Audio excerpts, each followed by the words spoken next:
अस्सलाम वालेकुम नाज़रीन, सिंध टेलीविजन न्यूज़ जे पर मां हमारे मेज़बान फयाज़ नाइच। नाज़रीन, अॼु के प्रोग्राम में गुफ्तगू कंदासूं अमेरिका ऐं पाकिस्तान जे लाॻापनि जे हवाले सां ऐं अमेरिकी कौंसल जनरल ब्रायन हीथ असां सां गॾु उन सां गुफ्तगू कंदासूं त हुननि जो हिते जेको कराची में हुननि जी जेको टेन्योर जे दौरान हुन जा एक्सपीरियंसिस कीअं रहिया आहिनि, अचो त उन सां गुफ्तगू कयूं। Thank you mister Brian Heath for your time. I would like to start my with this question. I always ask from the diplomats, how do you adjust in different environments, different cultures, talking with different people in different environments? Yeah. Is it easy or boring or loving? It's certainly never boring, and I think it gets easier as you gain experience as a diplomat. Mm-hmm. In the case of Pakistan, I was somewhat familiar with the culture in the region because I had served in Mumbai, India as my very first assignment. So South Asia and the Indian subcontinent was not new to me. But certainly coming to Pakistan, it is different from India. And so one has to adjust to those differences. But I found to be a very easy adjustment. And I've been back to Pakistan now for 2 more assignments since then. So I certainly enjoy it here. So you have been here in Karachi. Before that you have been in Lahore also. Correct. What is different between being in Lahore and being in Karachi? That's a dangerous question. I have to be careful not to get myself in trouble with my Lahori friends. But the cities are 2 very, very different cities, and so for a diplomat it's a very different experience in each city. Karachi is of course reminds me a lot of New York City. It's a vibrant city, the financial capital. It's a chaotic city. It's a loud city. Lahore is a little smaller, a little quieter, has a much longer history than Karachi.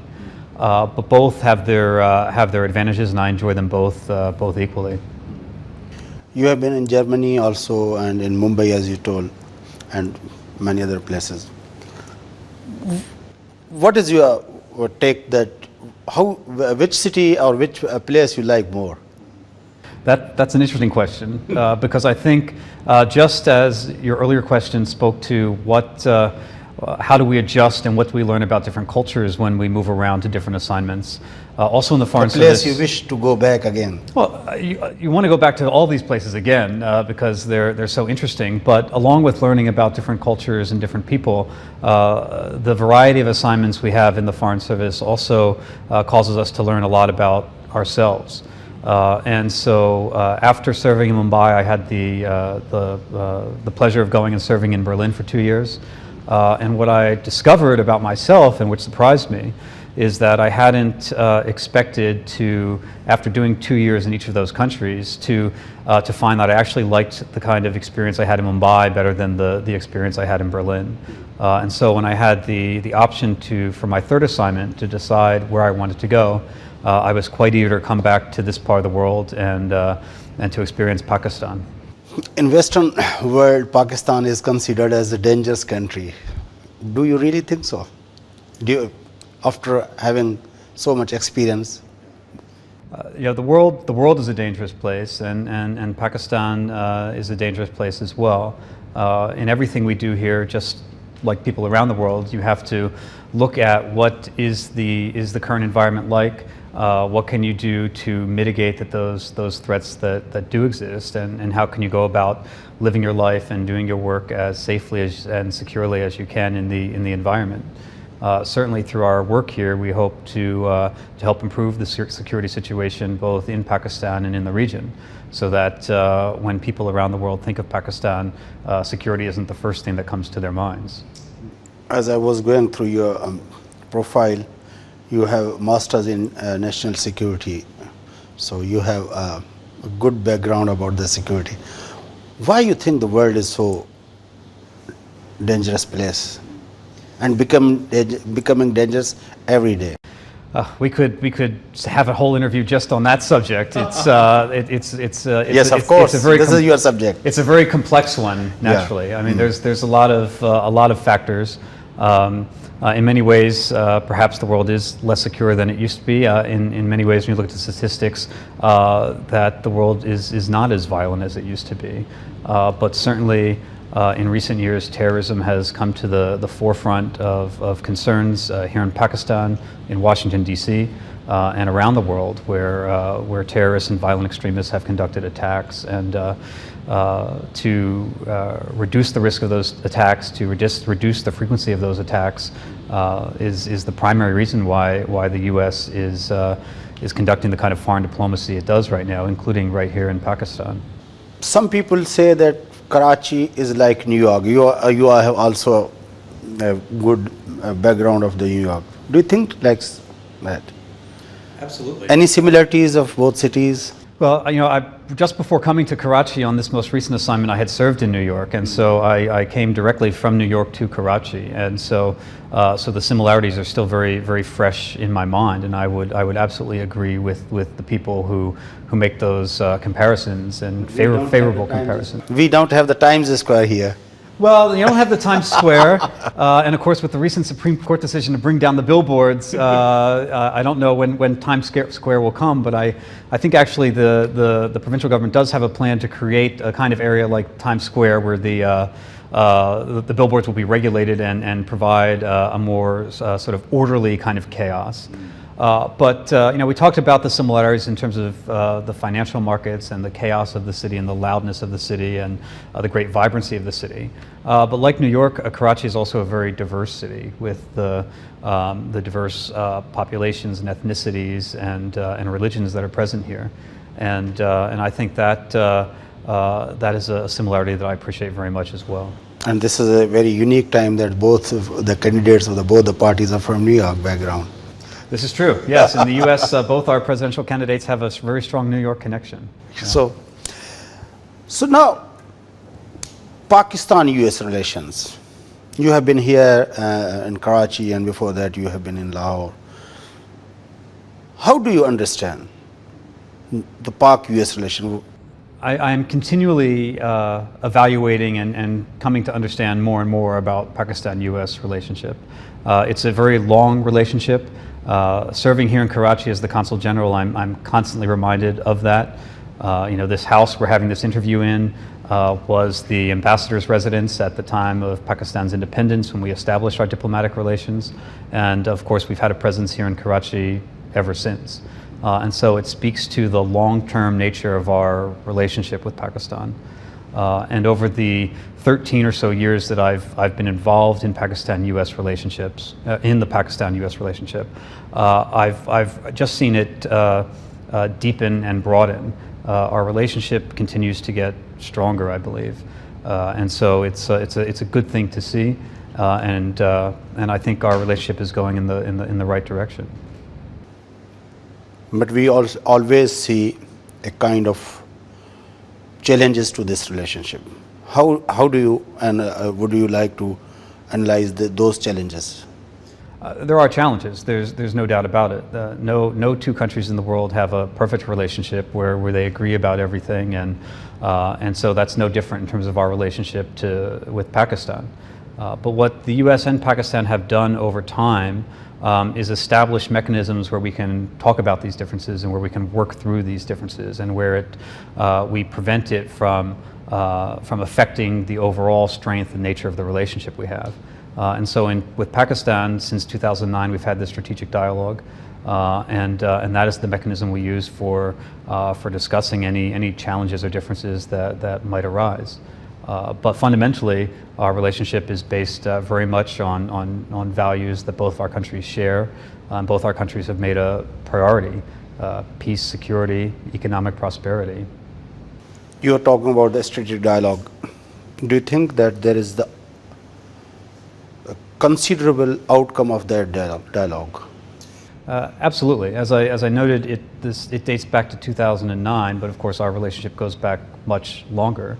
But the dialogue today focuses on 6 main areas: counterterrorism, nuclear nonproliferation, energy, science and technology, and health. And these are all areas where the U.S. government programs are quite active in Pakistan and in the region.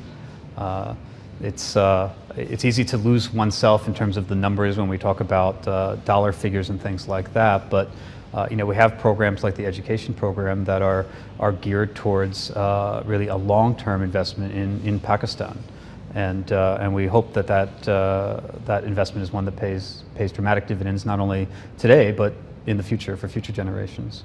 But we know the Americans have been always demanding do more, and similarly Pakistan's are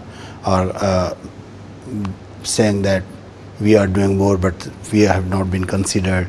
Yes. So this kind of complaints from both sides we have been witnessing since years.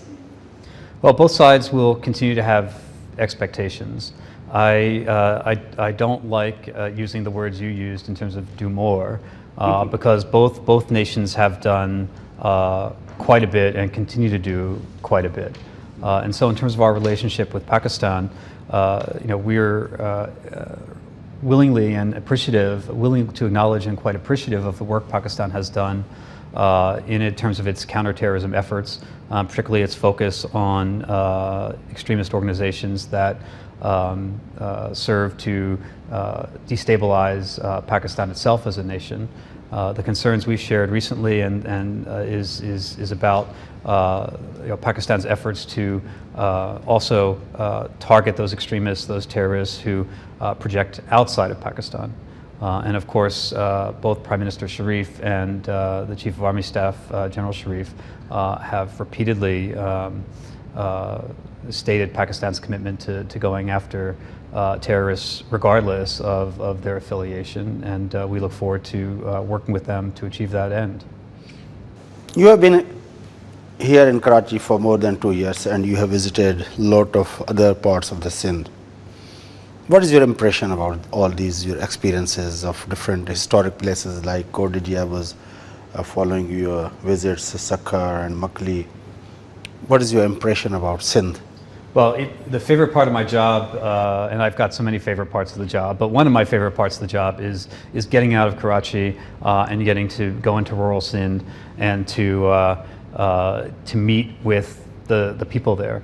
I spoke earlier about the diversity here in Karachi, and that's all equally true for sort of the diversity that exists throughout Sindh and throughout Pakistan. There's a diversity in terms of the cultures that have been present here over generations and over centuries. There's a diversity in terms of the landscape. And I also am very appreciative of a lot of the places I get to go, whether it be Kotiji, where my most recent trip was out to Ranakot Fort outside of Hyderabad. And these are places that too few people go to visit, whether it's a foreign tourist or whether it's a Pakistani going to look at these sites. These are a lot of these sites in interior Sindh are tremendous legacies of Pakistani culture, but really human culture and human history. And so the ability to get out and see some of these sites is something I enjoy very much. And it's also wonderful, of course, the conversations and the interaction I have with the Sindhi people, who are always so friendly and so welcoming. It helps very much with understanding Sindh a lot more, to actually get out of Karachi and meet with people and converse with them directly. We have been listening about the American assistance to Pakistan, and it has a long history. Recently, the civilian assistance came in the name of Kerry Lugar bill. Will you please explain how much part of that assistance is being spent, utilized in Sindh specific? Well, as you mentioned, the Kerry Lugar-Berman bill was a 5-year plan to ensure that our assistance to Pakistan went equally in terms of military support, defense support, as well as civilian assistance, security assistance and civilian assistance. And so under Kerry Lugar-Berman, there was $5 billion allocated for civilian assistance. Kerry Lugar-Berman has expired now. There's now on an annual basis assistance is being allocated. In the fiscal year coming up, the administration, President Obama, has requested $860 million for Pakistan in civilian assistance.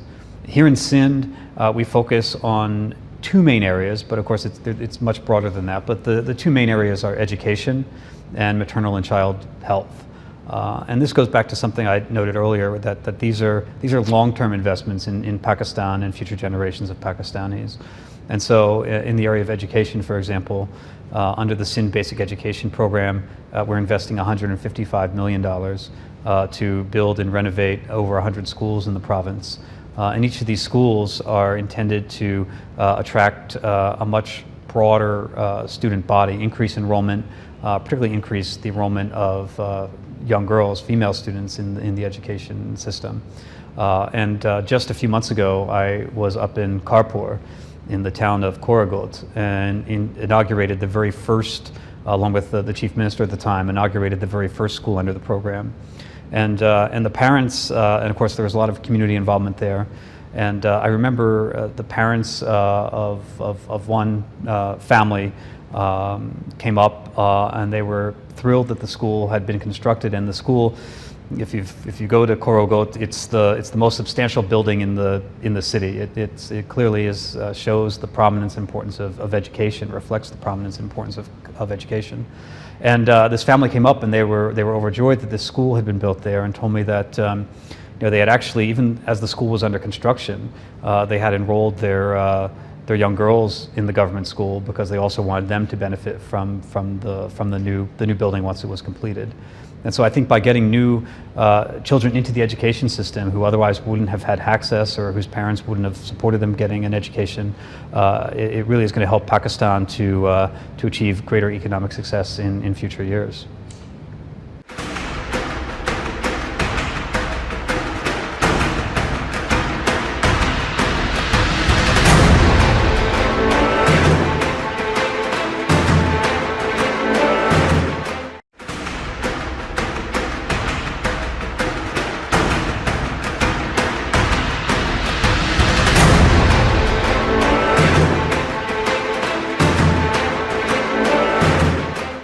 I remember a few years back I interviewed Ambassador Olson in Sakha, and he was there to inaugurate a hospital in Jacobabad.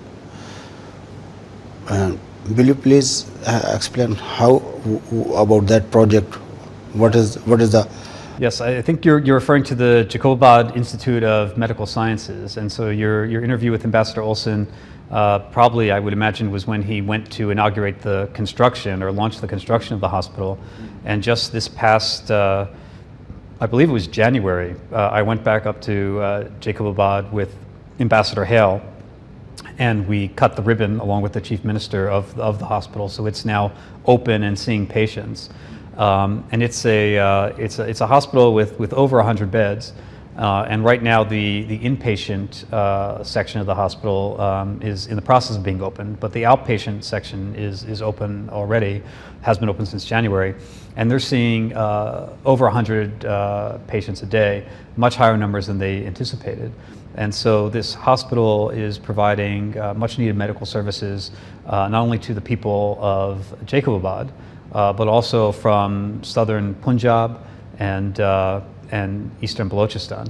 So it really is turning into a regional medical center, and it's providing a quality of care that either people just simply wouldn't have had access to, or would have had to travel long distances to find. And so we're quite happy to be supportive of that initiative, and for the health benefits it will provide to people in northern Sindh. What kind of facilities are there in that hospital? Specific any? Because we have a civil hospital and district hospitals in every district. Right. What is the difference between those hospitals and this hospital? Because this hospital is, after building this hospital, it is also handed over to the government of Sindh, I think. It was handed over to the government of Sindh, but we structured it so that it would operate differently from the usual district hospitals. When we looked at how the district hospitals were operating, and even including in Jacobabad, it was determined, and of course we did this in conjunction with the government of Sindh, it was determined that the best way would be to construct an entirely new hospital. And so with GEMS, it's not technically a hospital, but an institute of medical science, which means that it's run by a board of governors and has different governing rules and regulations than the district hospital. So it's much more autonomous and we hope by virtue of having that additional autonomy, although it still receives funding from the government, that it will continue to attract really highly skilled and highly qualified medical staff to ensure a very high standard of care. I also remember a few years back I interviewed Mr. Rajiv Shah here in this house, and he came to inaugurate a project related to agribusiness, I think. Is there any update about that project? I don't know what specific project you're talking about, but agribusiness is still an area where we're providing a lot of assistance and working very closely with Pakistani farmers and Pakistani growers. You may be familiar, or some of your audience might be familiar with the consulate's Facebook page. And over the last several months, as mango season has been going on here, we've done a series of posts and short stories that we're calling Mango Mania. And so, people, there's been sort of a mystery kind of storyline to that, but it underlines a very important project that we have going on here in Sindh, and that is working with mango farmers, mango growers, to make their mangoes more competitive in international markets. And so one example of the kind of success we've seen with that is that in the last year alone, the amount of mangoes exported to the U.S. Has doubled in terms of the number of metric tons to over 180. And we're hopeful that this year we'll see another very dramatic increase, and just speaks to the kinds of results we want to see in terms of helping the agricultural business here in Pakistan grow and contribute to overall economic growth. Well, Mr. Consul General, we have been listening most of the time, especially from the Senate or from the Congress. There is a debate about Pakistan, that whether Pakistan is foe or friend. Many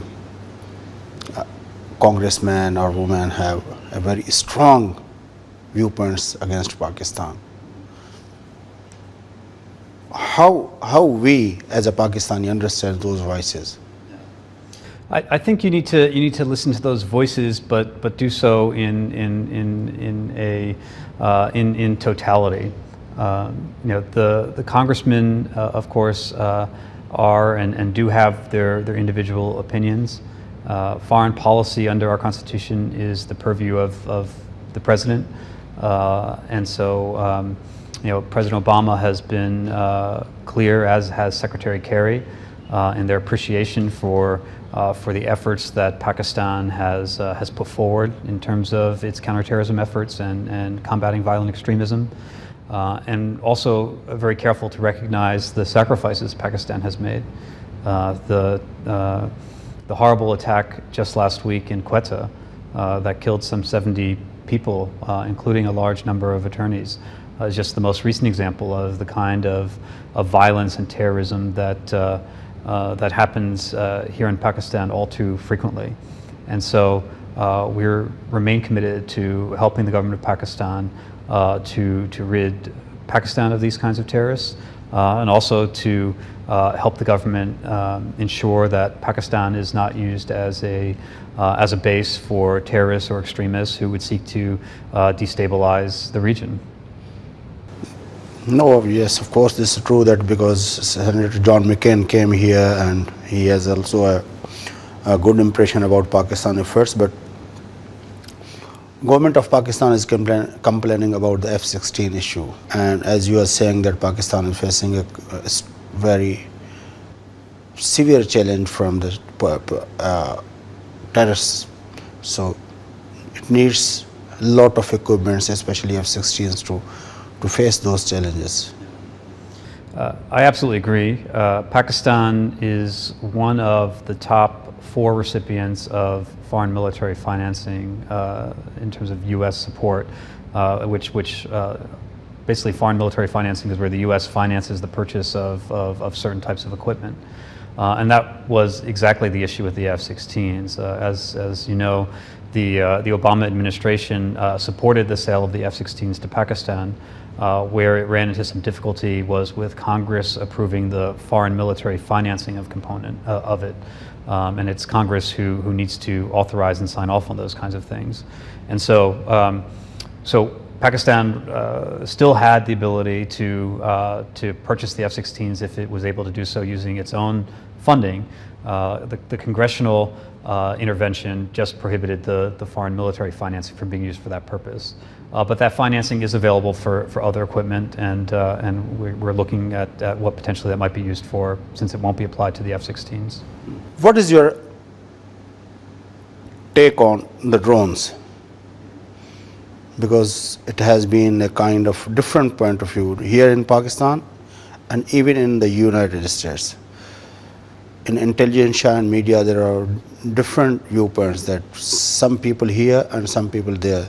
They think that drones are facilitating the viewpoint of the terrorist. Some people are saying that this is a help for the Pakistani government to face the terrorism. What is your viewpoint? I've heard the various arguments that are out there. What President Obama has committed to is being as transparent as possible in these kinds of operations, to ensuring that we do what we can to minimize the risk of any sort of civilian casualties, to maximize our certainty that there's a military target that will be the subject of any such strike, and to ensure compliance with international laws and international norms in carrying out those kinds of actions.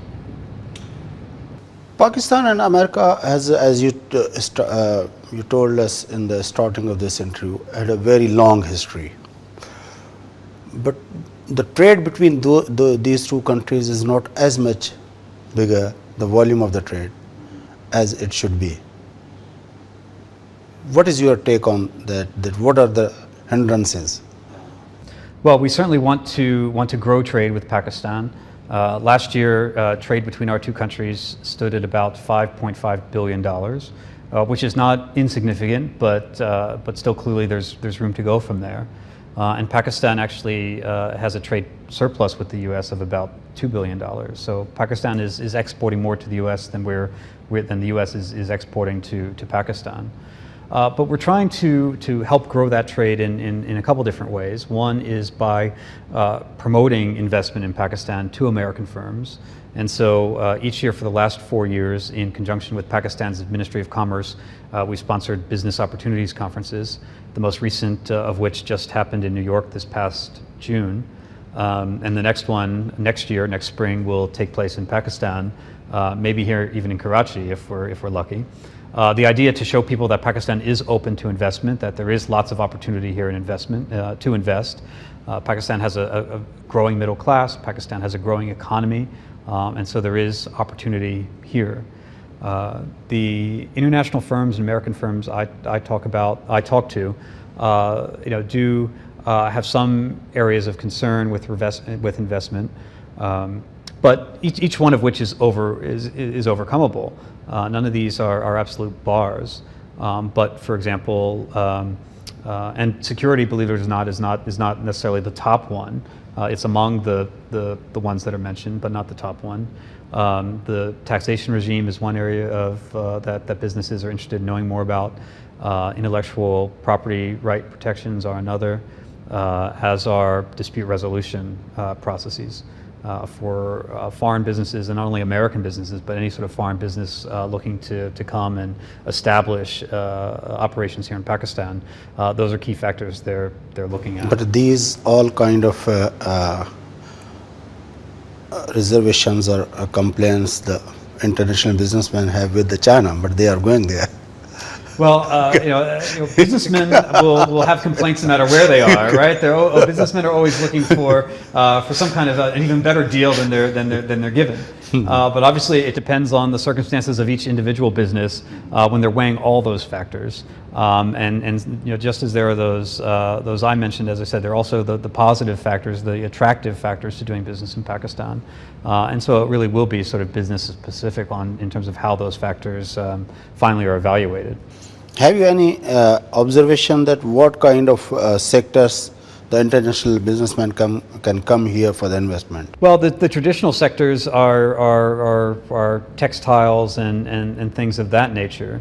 But what we're seeing in addition to that is more of an orientation towards service type industries, call centers, computer programming, things of that nature, which generally require a more highly skilled workforce and also a workforce that is more comfortable using English.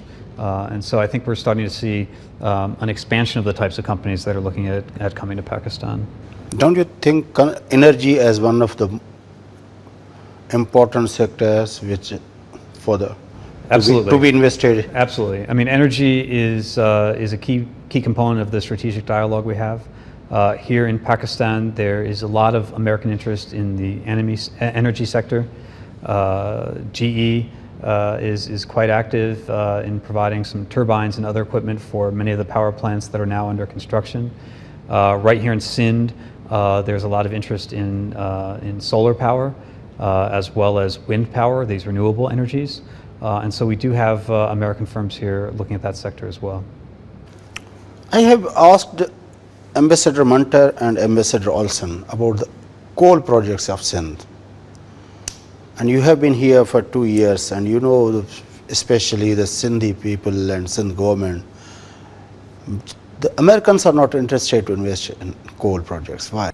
You know, our focus is on renewable energy, and coal is not a renewable energy source, and so from our policy perspective, it's not one that we're emphasizing. But in terms of interest, I actually myself went to visit the tar coal field and met with the Engro folks out there, and Simco, I think, is the overall company that's managing that project. And it's an impressive undertaking they've got there. You know, it just came to financial close earlier this year, so it looks like it will move forward, and both the mine and the power plant will come online. And you know, that's a good thing for Sindh, a good thing for Pakistan, because that energy is much needed. So we should not expect from Americans in Tharkol. Well, right now the partnerships are already in place, and it's largely, actually, most of the partners, as I'm sure you know, are Chinese firms that are involved there, which is fine. As I said, our focus is on the renewable energy sector, and we're quite happy with the level of American engagement in terms of setting up both solar and wind projects here in Sindh. Thank you very much, Mr. Brian Heath, for your time, for this interview. I really enjoyed your conversation.